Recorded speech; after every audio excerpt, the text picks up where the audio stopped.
Kaibigan, pag-usapan natin yung mga may plema, naririnig niyo ba may plema sa umaga?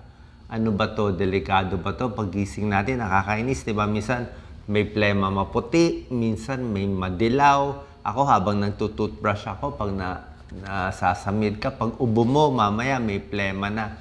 Ano ba tong morning cough or morning phlegm? So alamin natin kung delikado o hindi.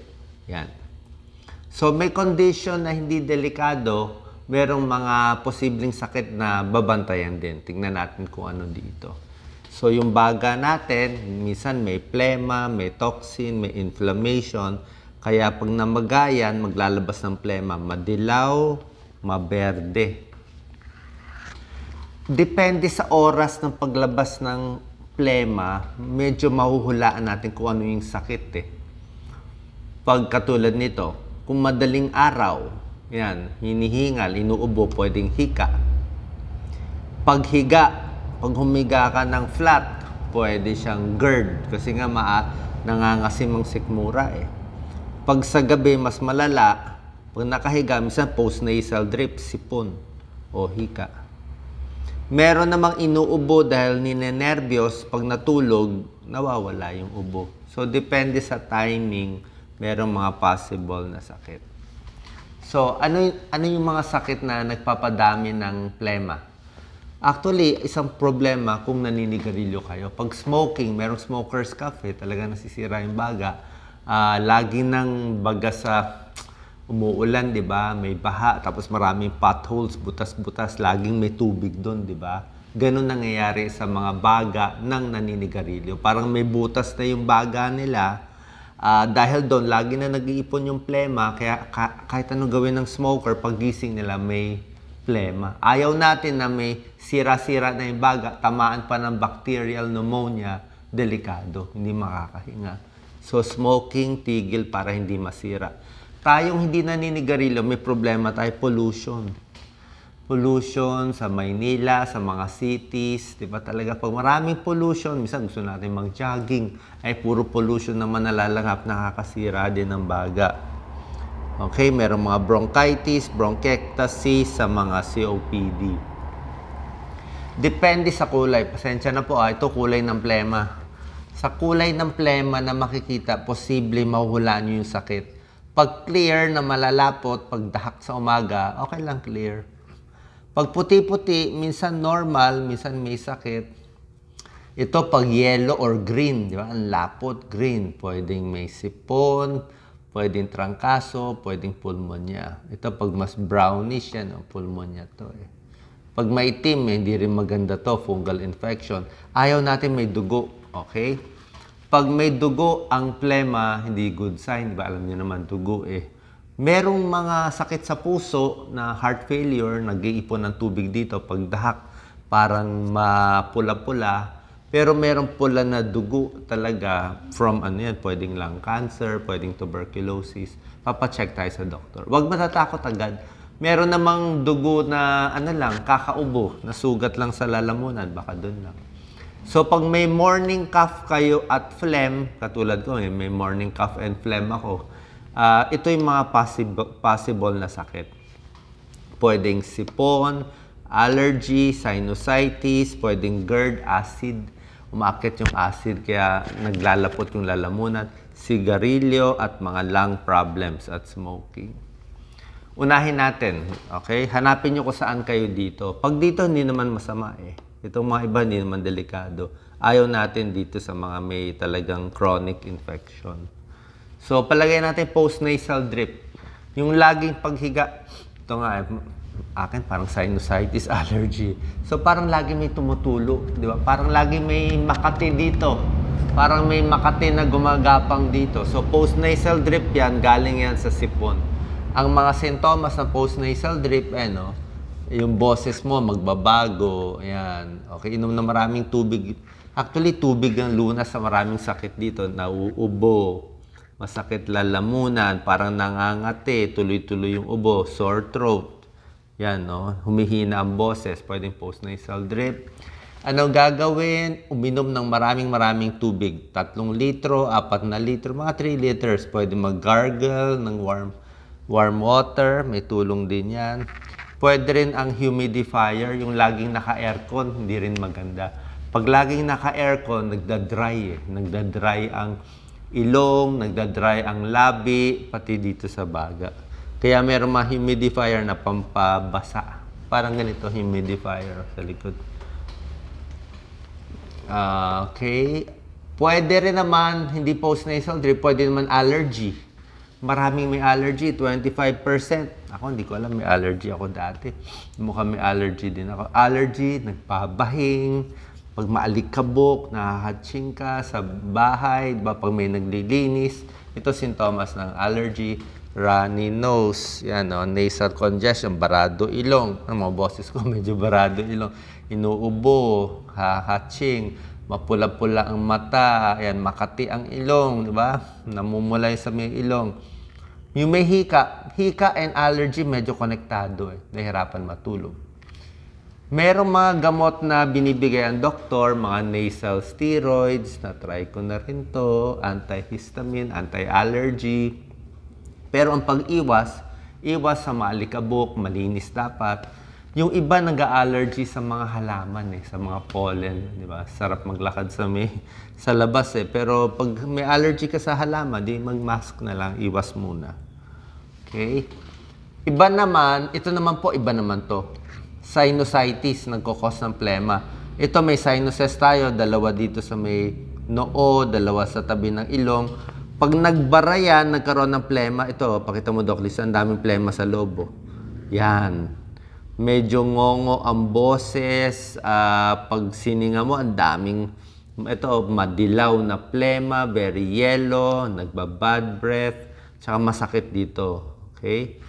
Pag sinusitis, binibigyan po ng antibiotics, tapos papacheck tayo sa ENT. Minsan, may ginagawa rin yung mga ENT doctors na sinisip-sip itong mga plema, pag baradong-barado. So, ito po, sinusitis.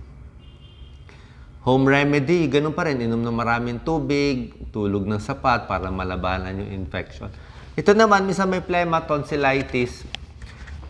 Minsan nakakalito ang tonsillitis. Tingnan mo sa salamin, dapat malaki ang tonsils, namumula.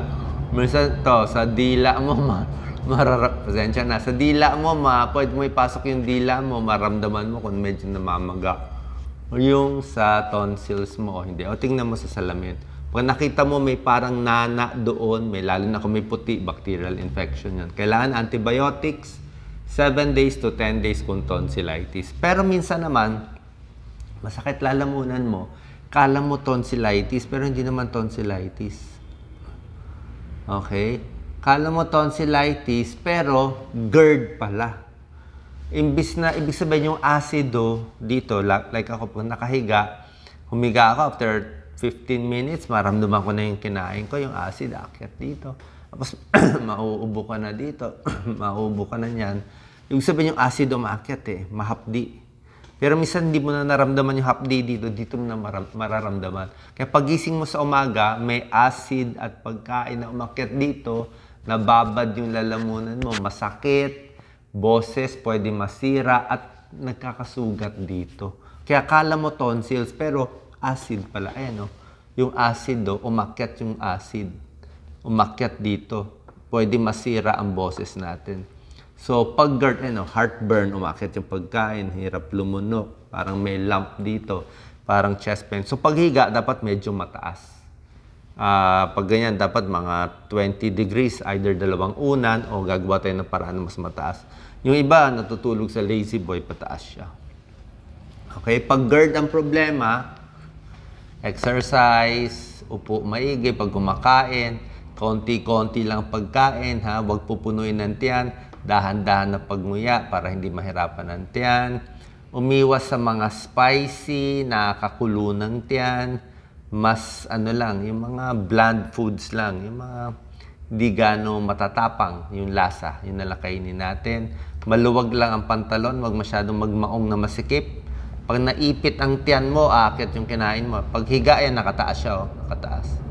Bawas alak, iwas kape, at maghintay ng 3 hours. Ako, minsan 3 hours, kulang pa eh. Kung kakain ka ng 6, 7 ng gabi, ang tulog mo mga 10 o 11. So, kung matutulog ka ng 9, dapat alas 6 pa lang kumain ka na. Kundi mag-iipon yan. So, yan ang problema sa GERD. Okay?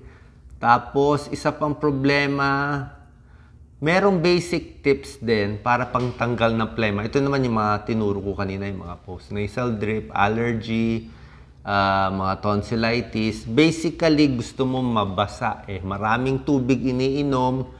Kung teacher kayo, nagsasalita, kumakanta, dapat 3 litro, 4 na litrong tubig para hydrated. Kasi lalo na kung mainit, di ba? So, pwede maraming tubig pag inom, pwede rin tubig may asin, ginagargle, matanggal yung mga nana dito. Steam inhalation. Kung ayaw mo mag-steam inhalation, pwede maligo ng mainit eh. Diba? Pag maliligo ka, shower, medyo mainit na tubig, sara mo yung banyo mo. Malanghap mo yan, mababasa lahat, pati yung dito sa loob, maganda po yun. Mas luluwag yung plema. Ayaw mo magbara. Ito, luya. Pwede sa labat, turmeric, or lemon juice. May tulong din po. Okay? Tapos, lastly, pwede rin namang may plema. Ito yung medyo mas serious konti. May pulmonya, kaya nagkaroon ng plema, may lagnat yan. COPD, sira na yung baga sa paninigarilyo, may bronchitis, lagi may infection. Ngayon, kung talagang may sakit, talagang papacheck tayo sa doktor, kailangan ng antibiotics, merong mga expectorant, pampalabas ng plema, at merong postural drainage, yung hihiga ng flat, tapos hihiga ng pa-side, tapos merong hihiga ng padapa eh.